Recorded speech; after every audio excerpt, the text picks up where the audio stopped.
En el año 1220, los viajeros que cruzaban las antiguas rutas comerciales de Asia Central se encontraría con algo que desafiaba la comprensión donde una vez estuvo la magnífica ciudad de MV con sus imponentes.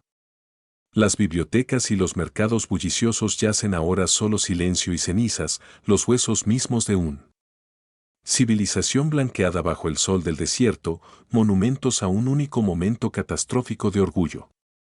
El imperio cuarazmiano había sido un coloso que se extendía desde el mar Caspio hasta las fronteras de la India. Controlan las rutas comerciales más lucrativas del mundo. Los gobernantes se llamaban a sí mismos herederos de Alejandro Magno, amos de un reino que albergaba a casi 10 millones de almas, pero en 3 cortos años este imperio desaparecería tan completamente que las generaciones futuras tendrían dificultades para creer que alguna vez existió. Este es el historia de cómo un solo insulto, un momento de arrogancia diplomática, desató lo que los historiadores ahora lo reconocen como uno de los actos de destrucción más sistemáticos de la historia. La historia de la humanidad comenzó con una caravana comercial y terminó con la completa borrador de una civilización. El perpetrador fue Gengis Khan y su respuesta sería cambiar para siempre el significado de la guerra total. El año era 1218 y el mundo parecía lo suficientemente vasto para que todos los imperios coexistieran. El comercio fluía como ríos entre el este y el sur. Y Occidente llevaba seda y especias, ideas e innovaciones al imperio mongol. Para muchos, el crecimiento parecía ser simplemente otro reino nómada más allá de las montañas, distante, manejable e irrelevante. Asuntos de naciones verdaderamente civilizadas, sino de civilizaciones como las que considerarían los cuarazmianos. Los que aprenden son mucho más frágiles de lo que sus gobernantes imaginan que a veces pueden ser. Destrozado no por décadas de decadencia sino por un solo error de cálculo. A veces, los bárbaros en las puertas no son bárbaros en absoluto, sino algo mucho más peligroso, una fuerza que entiende tanto la misericordia como la destrucción y elige la destrucción con perfección. Claridad, el imperio cuarazmiano se encontraba en la encrucijada del mundo medieval. Sin darse cuenta de que también se encontraba en una encrucijada de la historia misma, sus líderes se habían acostumbrado al poder, confiados en su superioridad, seguros de que sus muros y ejércitos podrían protegerlos de cualquier amenaza. Estaban a punto de descubrir cuán rápido la certeza puede convertirse en cenizas y cuán fácilmente los poderosos pueden convertirse en nada más que una historia de advertencia sobre lo que sucedió después. Resonaría a través de los siglos como un duro recordatorio de cuán rápidamente los imperios pueden caer cuando confunden la crueldad con la fuerza y el orgullo con la sabiduría. Los mongoles no llegaban como saqueadores o conquistadores, sino como algo mucho más aterrador, verdugos de un pueblo entero. El imperio cuarazmiano de principios del siglo XIII representó el pináculo del mundo. La civilización islámica en Asia Central, un dominio en expansión que controlaba él. Arterias vitales del comercio internacional que se extienden desde las orillas del mar Caspio hasta las montañas de Afganistán y abarcaba desde el río Sirdaria hasta el Golfo Pérsico. El actual Irán, Uzbekistán, Turkmenistán y partes de Afganistán.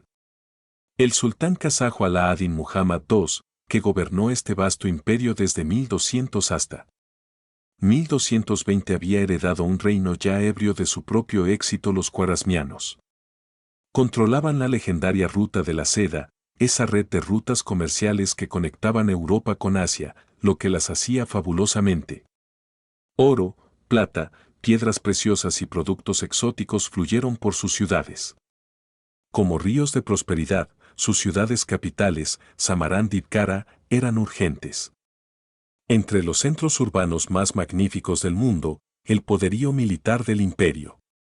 Parecía inexpugnable el ejército cuarazmiano, que contaba con cientos de miles. Con caballería fuertemente blindada, arqueros expertos e ingenieros de asedio, sus ciudades estaban protegidos por enormes murallas y elaboradas fortificaciones que habían resistido innumerables asedios del Shah. Las fuerzas habían conquistado recientemente los reinos vecinos con aparente facilidad, expandiendo su territorio y riqueza. Con cada campaña, el imperio cuarazmiano se erigió culturalmente como un faro. Aprendizaje y sofisticación. Sus bibliotecas albergaban miles de manuscritos sobre matemáticas, astronomía. Académicos de medicina y filosofía de todo el mundo islámico vinieron a estudiar.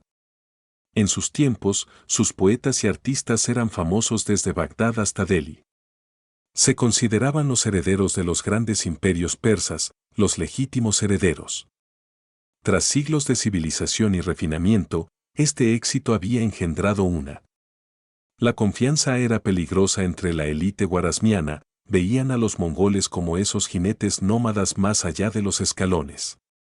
Como bárbaros toscos e indignos de una consideración seria, los mongoles no tenían ciudades. No hay bibliotecas, no hay cultura aparente más allá de la guerra y la escucha, como podría esa gente posiblemente amenazara a un imperio que contaba con el respeto del mundo civilizado. La situación geopolítica parecía para favorecer completamente a los cuarazmianos. Recientemente habían derrotado a los Karakitayi. Absorbieron sus territorios, convirtiéndolos en vecinos del emergente imperio mongol. Pero en lugar de verlo como una amenaza potencial, los lo vieron como una oportunidad que estos mongoles podrían demostrar útiles como socios comerciales o incluso como vasallos que les proporcionaban pieles y caballos a cambio de productos manufacturados. El sultán Muhammad III se había vuelto particularmente orgulloso en los últimos años, incluso desafiando la autoridad del califa Abbasí en Bagdad y reivindicando la autoridad divina para su gobierno.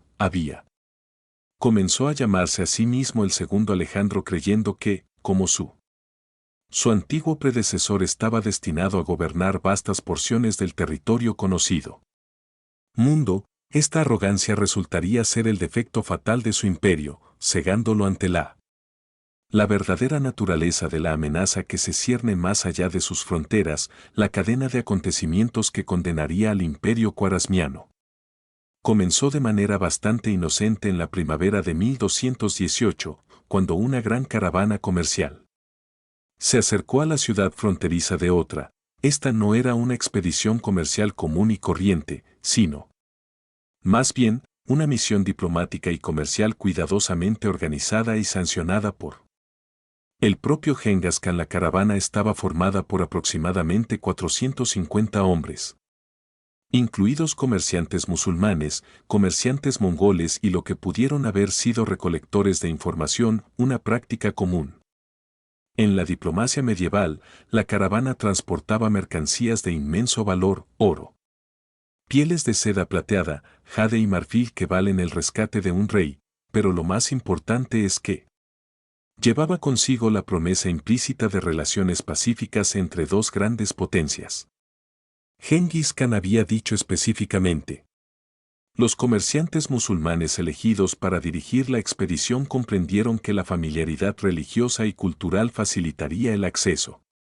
Negociaciones. El mensaje fue claro: el imperio mongol buscaba comercio, no guerra. El gobernador de Otrar, un hombre llamado Inalchuk, que era el propio tío del zar, recibió la caravana con más sospecha que bienvenida. Otrar era una ciudad fronteriza crucial y rica.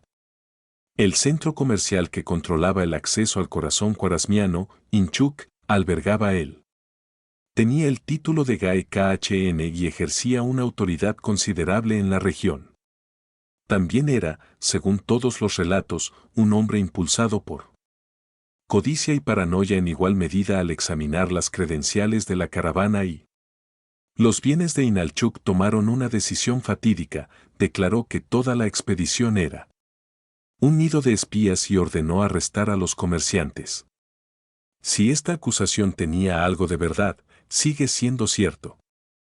Los historiadores debaten que las expediciones comerciales medievales a menudo incluían la recopilación de inteligencia como función secundaria, pero lo que ocurrió después fue mucho más allá.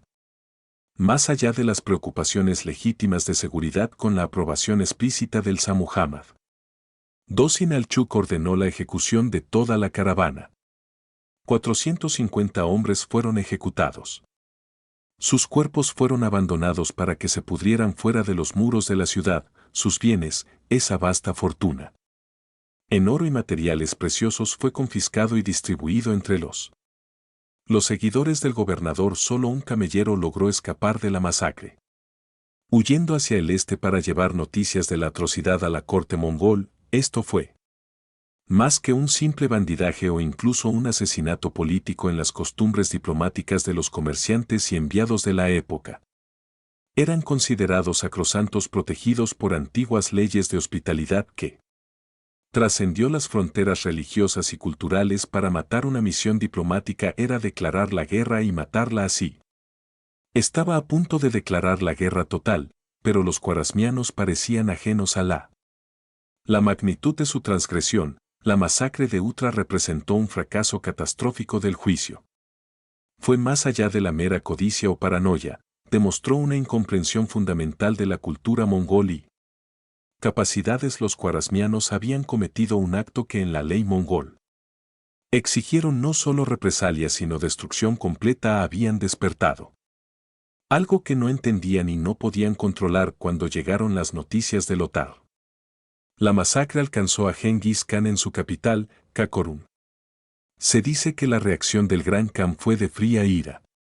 Furia calculadora, según el historiador persa Jubinei, quien entrevistó a testigos y sobrevivientes.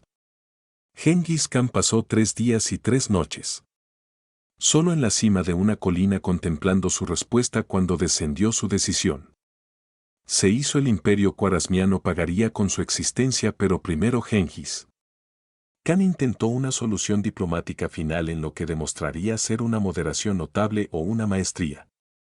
Guerra psicológica. Envió una delegación de 3 enviados al sultán.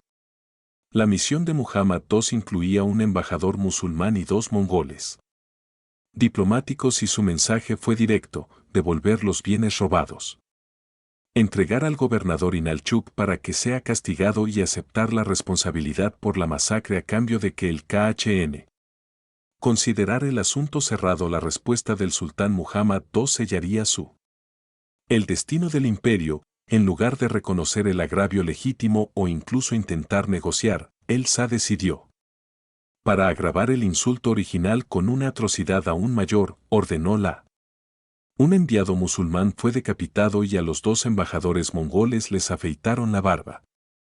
Antes de enviarlos de vuelta a su amo, en la cultura mongol, se le colocaba la barba a un hombre sagrado y afeitarlo a la fuerza se consideraba una profunda humillación. Los relatos contemporáneos describen la reacción de la corte mongol cuando los enviados mutilados regresaron a la vista. Sus humillados embajadores conmocionaron a los nobles y generales allí reunidos. Algunos guerreros supuestamente lloraron con rabia mientras otros pedían una movilización inmediata. Se decía que el propio Genghis Khan había declarado el sultán ha elegido la guerra, que tenga guerra. Este momento marcó el punto de no retorno. Devolver lo que se hubiera podido resolver mediante la diplomacia o incluso mediante un tributo se había convertido ahora en una cuestión de honor que no podía. Solo se podía resolver mediante la destrucción completa. El método de guerra mongol era la sumisión total e inflexible o el sultán Muhammad II había elegido la aniquilación para su imperio. Aunque es posible que no haya comprendido del todo las implicaciones de su elección, el cronista persa al-Nasawi, que sirvió en la corte khwarasmiana, escribió más tarde que algunos asesores instaron al Shah a reconocer la gravedad de sus acciones, pero Muhammad se había convertido embriagado por su propio poder y convencido de la invencibilidad de su imperio. Según se informa, se jactó de que sus ejércitos harían retroceder a los perros mongoles. Sus pasos y enseñarles las consecuencias de amenazar a un imperio civilizado. La palabra se extendió por todo el mundo. Imperio khwarasmiano, que la guerra con los mongoles era inevitable, pero en lugar de el miedo, la emoción dominante parecía ser la anticipación de los ciudadanos del imperio y los soldados creían que estaban a punto de presenciar la destrucción de una horda bárbara por el poder de su superior. civilización no podrían haber estado más catastróficamente equivocados con la máquina de guerra mongola que comenzó a moverse hacia Khwarazm a principios de 1219 no se parecía a nada que el mundo medieval hubiera visto jamás. Genghis Khan reunió una fuerza. Se estima que había entre 100.000 y 150.000 guerreros, pero los números por sí solos no bastan. Captar la verdadera naturaleza de este instrumento militar no eran simples asaltantes o guerreros tribales, sino el producto de décadas de innovación militar y selección despiadada. El ejército mongol se movió con una eficacia aterradora. Cada guerrero avanzaba por los escalones de Asia Central, acompañado de múltiples caballos que permiten una velocidad y resistencia sin precedentes. Llevaban sus propios suministros y vivían de la tierra cuando era necesario, lo que los hacía independientes de los suministros vulnerables. Lo más importante es que trajeron consigo ingenieros de asedio chinos y las últimas tecnologías militares, incluidas las armas de pólvora, pronto destrozarían los muros de las ciudades khwarasmianas. El primer objetivo fue Ottar, la escena del crimen original de Genghis Khan. El Khan supervisó personalmente el asedio, dejando claro que este debía ser tanto un objetivo estratégico como un símbolo de la justicia mongol. Los defensores de la ciudad, liderados por el mismo gobernador Inalchuk que había ordenaron la masacre, preparados para lo que asumieron que sería un asedio convencional que podrían resistir. El enfoque mongol de la guerra de asedio destrozó indefinidamente a Khwarasmian. Expectativas desde el principio. En lugar de simplemente rodear la ciudad y esperar, los mongoles emplearon una sofisticada guerra psicológica. Difundió información falsa sobre su número e intenciones y utilizó a los capturados. Los prisioneros se convirtieron en escudos humanos en sus ataques y los defensores se encontraron enfrentándose a un enemigo que parecía entender la guerra en un nivel completamente diferente a medida que avanzaba el asedio. Las historias comenzaron a llegar a otras ciudades khwarasmias sobre tácticas mongolas que desafiaban. Los prisioneros de comprensión informaron que los mongoles ofrecían condiciones de rendición en cada ciudad a la que se acercaban, pero que la resistencia resultaría en una destrucción completa. Esto no era lo típico. La práctica medieval de rescatar a los enemigos derrotados o incorporarlos a los ejércitos victoriosos era algo completamente diferente. Una política sistemática de exterminio. La caída de después de 5 meses de asedio enviaron ondas de choque a todo el imperio. Gobernador Inalchuk fue capturado vivo y, según se informa, ejecutado vertiéndole plata fundida en sus oídos y ojos, un castigo simbólico por su avaricia. Todo él. La población de la ciudad, estimada en alrededor de 100.000 personas, fue metódicamente masacrados. Ningún habitante se salvó y la ciudad misma fue elevada a el suelo, pero fue solo el comienzo, ya que la noticia de su destrucción se extendió por los mongoles. Los ejércitos bajo el mando de los hijos de Genghis Khan ya se dirigían hacia las grandes ciudades de Bukhara y Samarcand. El imperio que había parecido tan confiado apenas unos meses antes que estaba a punto de descubrir el verdadero significado de la guerra total y la terrible. El precio de insultar a Genghis Khan. El asedio de Bhara a principios de 1220 marcó el comienzo de la destrucción sistemática que definiría la conquista mongola de Khwarasm. Esta antigua ciudad, una de los mayores centros de aprendizaje y cultura islámico, se han mantenido durante más de 1000 años como un faro de civilización. Las bibliotecas contenían innumerables manuscritos y sus madrasas atraían a eruditos de todo el mundo musulmán. Y sus mercados estaban repletos de comerciantes de todos los rincones de Asia. Genghis Khan se acercó a Bukhara no a través de ruta esperada, pero al conducir a su ejército a través del desierto de Kaisil-Kum, supuestamente intransitable, esta maniobra le permitió que apareciera repentinamente ante las murallas de la ciudad, pasando por alto la principal khwarasmiana. Ejércitos que se posicionaron para defender las rutas de invasión tradicionales. El impacto psicológico de este enfoque imposible no se puede exagerar. A los defensores les debe haber parecido como si Los mongoles habían materializado de la nada la guarnición de la ciudad compuesta por turcos. Los soldados bajo el mando de comandantes turcos intentaron una fuga el tercer día de. El asedio resultó ser un error fatal, pues los mongoles emplearon sus. La retirada fingida característica alejó a las fuerzas cuarazmias de sus posiciones defensivas y luego se volvieron hacia aniquilarlos en batalla abierta con la principal fuerza militar destruida de Bukhara. El destino estaba sellado cuando los líderes de la ciudad abrieron las puertas en señal de rendición. Esperaban que se cumplieran los términos tradicionales de guerra medieval, pago de tributo, reconocimiento de nuevos señores tal vez. La ejecución de algunos funcionarios clave fue lo que recibieron en cambio una lección. En la justicia mongol que resonaría a través de los siglos, el propio Genghis Khan entró en la ciudad y, según relatos contemporáneos, se dirigió a la población reunida con un tono escalofriante. Claridad, según se informa, el gran Khan les dijo a los ciudadanos de Bukhara que su sultán habían cometido crímenes contra el pueblo mongol y ahora pagarían el precio de la arrogancia de su gobernante. Los soldados de la ciudad fueron ejecutados sin excepción, la población civil fue dividida en categorías, artesanos y. Los artesanos fueron perdonados para ser enviados como esclavos a Mongolia. Los hombres jóvenes fueron reclutados en el ejército mongol y el resto se enfrentaba a la ejecución o la esclavitud. La destrucción sistemática de Bukhara duró varios días, según los mongoles. Saquearon metódicamente los tesoros de la ciudad, quemaron sus bibliotecas y demolieron sus edificios, testigos contemporáneos. Describió escenas de horror, académicos quemados vivos con sus libros, familias. Separaron para siempre la sabiduría acumulada de siglos, redujeron a cenizas la gran. La mezquita de Bukhara, una de las maravillas arquitectónicas del mundo islámico, fue utilizada como un establo para caballos mongoles. Quizás lo más escalofriante fue la naturaleza calculada de. La destrucción no fue la violencia aleatoria de un ejército indisciplinado sino la implementación sistemática de una política deliberada de los mongoles fue preservar lo que les era útil y destruirlo. Todo lo demás con meticulosidad metódica cuando salieron de Bukhara. Existió solo como un fantasma de lo que fue, una advertencia para cualquier ciudad que pudiera considerar la resistencia, la caída de Samarkand.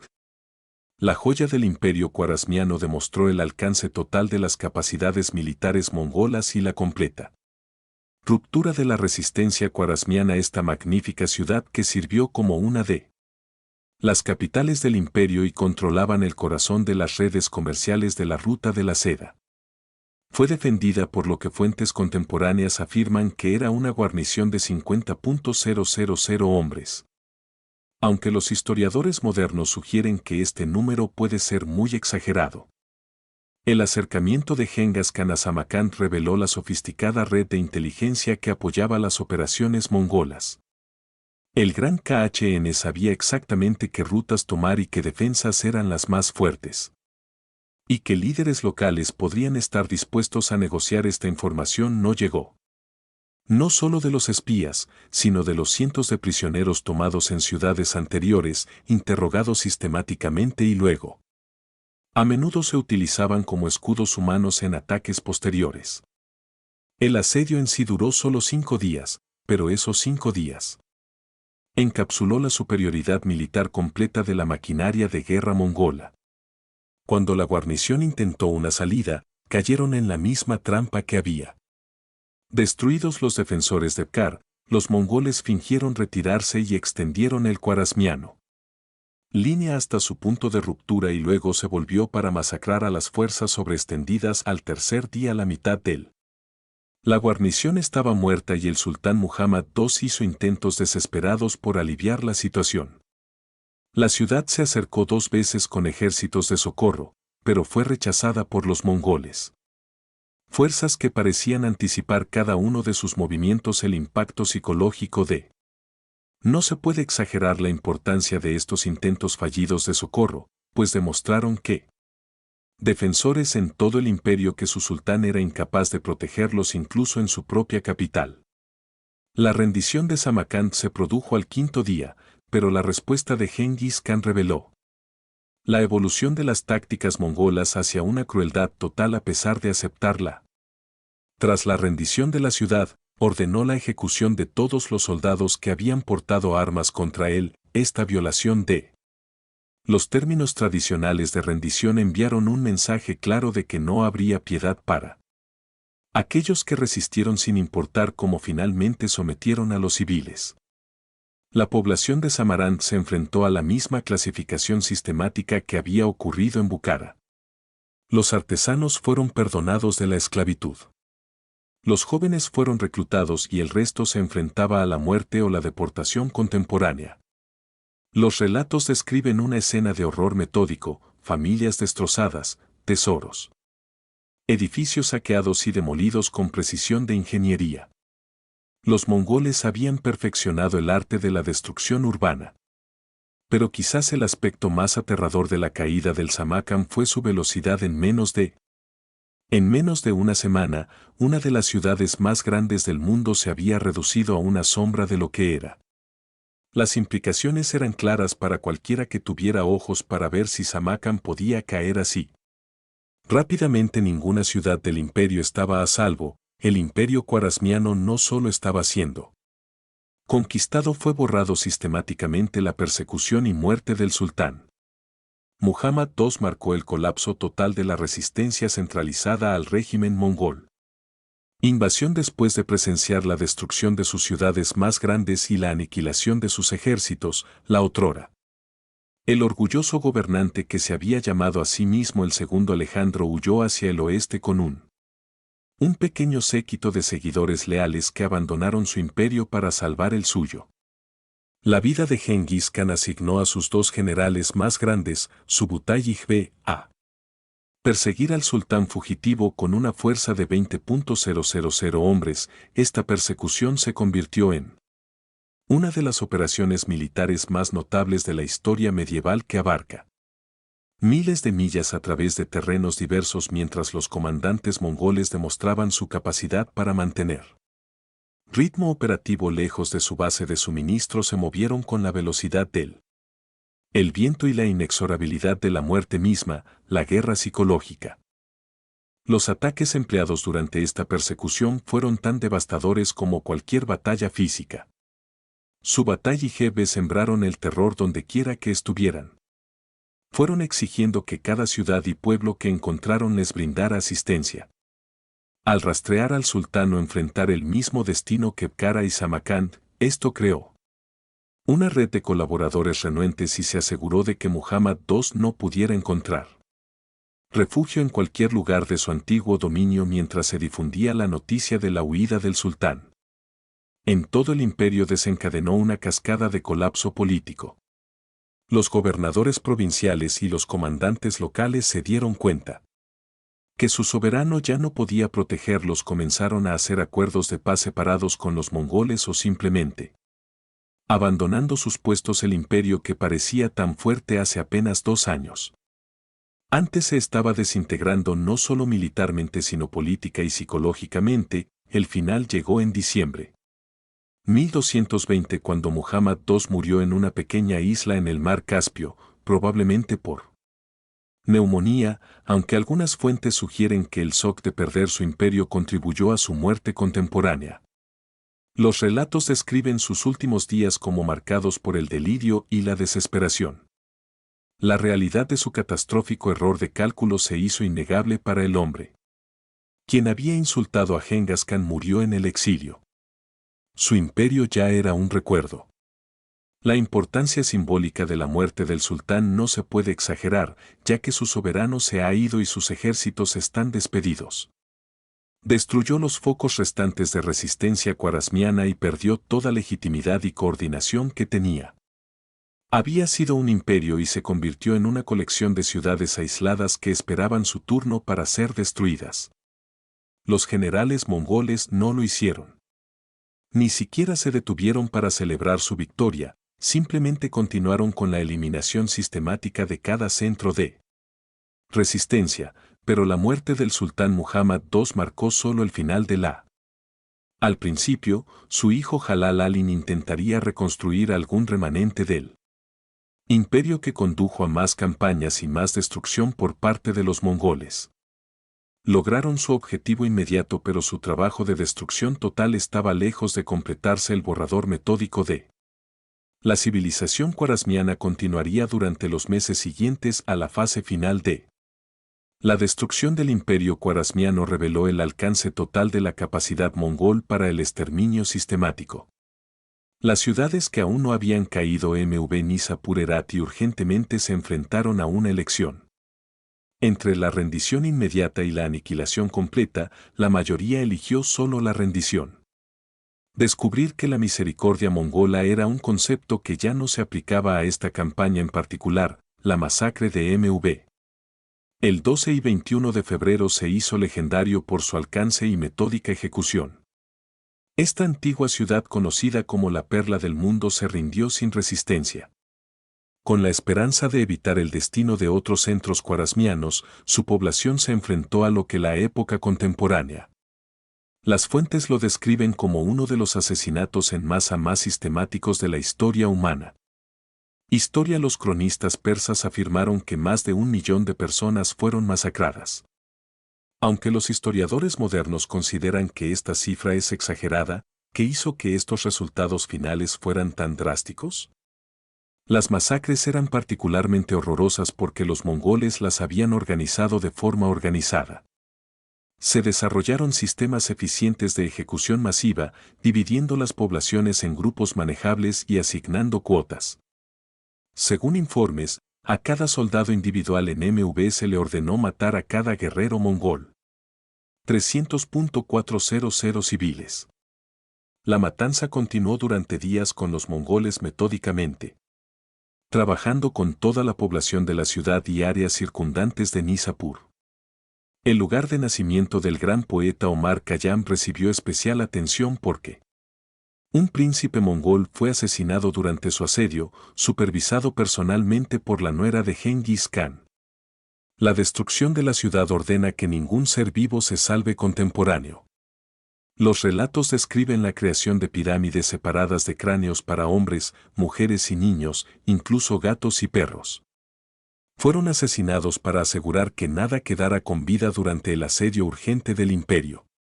La última gran fortaleza duró 6 meses y requirió la atención personal del propio Genghis Khan. La ubicación de la ciudad en el río Amu Daria la hacía particularmente difícil de asaltar y sus defensores, liderados por uno de ellos. Los generales supervivientes del sultán lucharon con la desesperación de hombres que sabían que rendirse significaba la muerte cuando la ciudad. Finalmente, los mongoles desviaron el río para asegurarse de que nunca pudiera reconstruirse. A finales de 1221, el imperio khwarasmiano había dejado de existir efectivamente. Las grandes ciudades que una vez habían controlado la ruta de la seda estaban en ruinas. Las bibliotecas que habían preservado siglos de conocimiento estaban cubiertas por la población que había contado en él.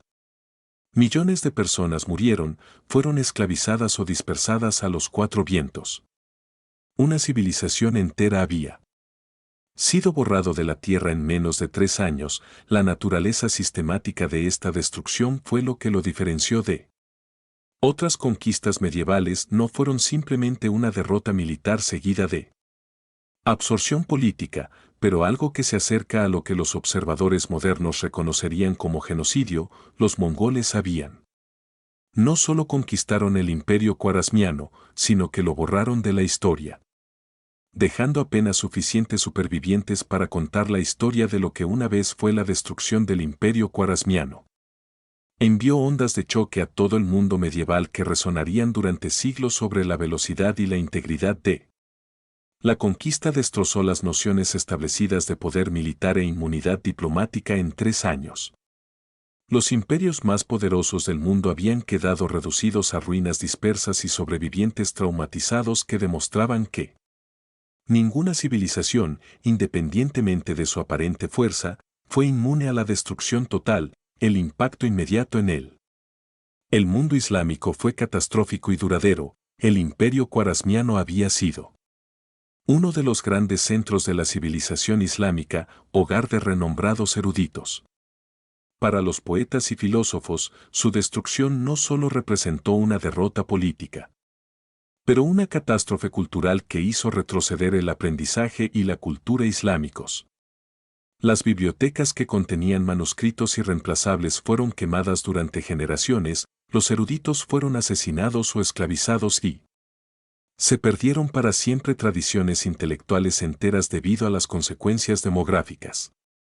Fueron igualmente graves, mientras que las cifras exactas de población del periodo medieval son notoriamente poco fiables.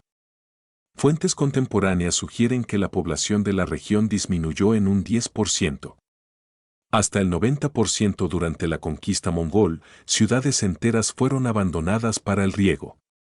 Los sistemas cayeron en desuso y el pastoreo nómada reemplazó a la agricultura sedentaria. En vastas áreas la región no recuperaría su población anterior a la conquista. Niveles durante siglos el impacto psicológico se extendió mucho más allá de las fronteras. Del antiguo imperio se extendió la noticia de la destrucción khwarasmiana. Rutas comerciales y canales diplomáticos que llegan a Europa, Oriente Medio y Asia. El mensaje era claro, Gengis Khan no era simplemente otro conquistador que buscaba tributo o territorio, sino una fuerza de naturaleza que podría aniquilar civilizaciones enteras. Esta reputación se convirtió en un arma provocando que muchos enemigos posteriores se rindieran sin resistencia. Las consecuencias económicas fueron de alcance global. El imperio khwarasmiano controló segmentos cruciales de la ruta de la seda y su destrucción inicialmente interrumpió el comercio entre el este y el oeste, pero los mongoles lo reconocieron rápidamente. El valor de estas rutas comerciales y trabajaron para restaurarlas bajo su propio control, paradójicamente las mismas fuerzas que había destruido la red comercial khwarasmiana eventualmente crearía un sistema comercial aún más extenso. Bajo el régimen mongol, las ramificaciones políticas fueron igualmente profundas. La desaparición repentina de una gran potencia creó un vacío que los estados vecinos se apresuraron a llenar con la dinastía Ovid. Egipto y Siria, el sultanato del Ron en Anatolia y varios estados sucesores en Irán se encontró enfrentando nuevas oportunidades y amenazas que debilitaban el equilibrio de el poder en todo el Medio Oriente y Asia Central se alteró permanentemente, quizás lo más significativo fue la conquista. Estableció un nuevo paradigma para la guerra total que influiría en el pensamiento militar durante siglos, la demostración mongola. El hecho de que imperios enteros pudieran ser destruidos sistemáticamente sirvió como inspiración y como advertencia para los futuros conquistadores. El concepto de guerra total, la destrucción completa de un enemigo. La capacidad de resistir se había elevado a una forma de arte con consecuencias que el eco resuena a través de la historia mientras reflexionamos sobre el catastrófico final del khwarasmiano. En el imperio nos enfrentamos a verdades incómodas sobre la naturaleza de la civilización y la fragilidad de la humanidad. En 1218, los khwarasmianos controlaron vastos territorios bajo su mando. Poderosos ejércitos y presidieron centros de aprendizaje que rivalizaban con cualquier otro en 1221, el mundo se había convertido en una nota histórica recordada principalmente por su espectacular destrucción. La velocidad de este colapso revela cuán rápidamente se derrumbaron los logros acumulados. Los siglos pueden reducirse a la nada, bibliotecas que habían tardado generaciones en construir. Las ciudades que habían permanecido en pie durante un milenio fueron destruidas en días en que se levantaron. En cuestión de semanas, toda una cultura con su mezcla única de turco-persa y los elementos islámicos desaparecieron tan completamente que mucho de lo que sabemos sobre ellos proviene. Según los relatos de sus destructores, esta destrucción no fue el resultado de una decadencia gradual ni de un inevitable cambio histórico. Fuerzas sino de elecciones humanas específicas hechas por individuos identificables. Sultán. La decisión de Muhammad II de ejecutar a los enviados de Gengis Khan fue un acto consciente que condenó a millones de sus súbditos. La codicia del gobernador Inelchuk al apoderarse de La caravana mongola fue una elección personal que desencadenó una catástrofe civilizatoria. La lección es clara en posiciones de gran poder, las decisiones individuales pueden tener consecuencias que se extienden mucho más allá de quienes toman las decisiones. La tragedia cuaresmiana también ilumina los peligrosos delirios que puede afectar a los que están en el poder. Elsa y sus asesores se convencieron de que su imperio era invencible, sus enemigos eran bárbaros e inferiores y que su propia sofisticación cultural los hacía inmunes a la destrucción. Esta arrogancia los cegó ante la realidad de su situación hasta que fue demasiado tarde para salvarse a sí mismos o a su gente todavía. Quizás el aspecto más escalofriante de esta historia es lo fácil que podría repetirse. Los factores que destruyeron el imperio cuaresmiano: orgullo, error de cálculo. La subestimación de los enemigos y el fracaso de la diplomacia siguen siendo constantes. Amenazas a cualquier civilización, las armas pueden cambiar, pero la capacidad humana para. El catastrófico error de juicio permanece eterno, las ruinas vacías que una vez fueron MV. Samarcand, Bukhara y Nishapur son monumentos a una civilización de verdad simple. No es un logro permanente sino un arreglo frágil que debe ser mantenido cuidadosamente por los cuaresmianos. Aprendemos demasiado tarde que los imperios pueden construirse durante siglos y destruirse en años. Que la sofisticación cultural no ofrece protección contra enemigos decididos. Y que a veces los bárbaros en las puertas no son bárbaros en absoluto en él. El fin del imperio cuaresmiano sirve como el ejemplo más perfecto de la historia de cómo completamente y cuán rápidamente los logros humanos pueden reducirse a polvo cuando el orgullo reemplaza a la sabiduría y los insultos. Sustituto de la diplomacia, su imperio dejó de existir no porque fuera débil, pero debido a que sus líderes decidieron despertar una fuerza que no podían comprender ni controlar, el silencio que descendió sobre ellos. Sobre sus ciudades después de 1221 sirve como una advertencia eterna para las civilizaciones que olvidan su propia mortalidad, no sobreviven para recordar la lección.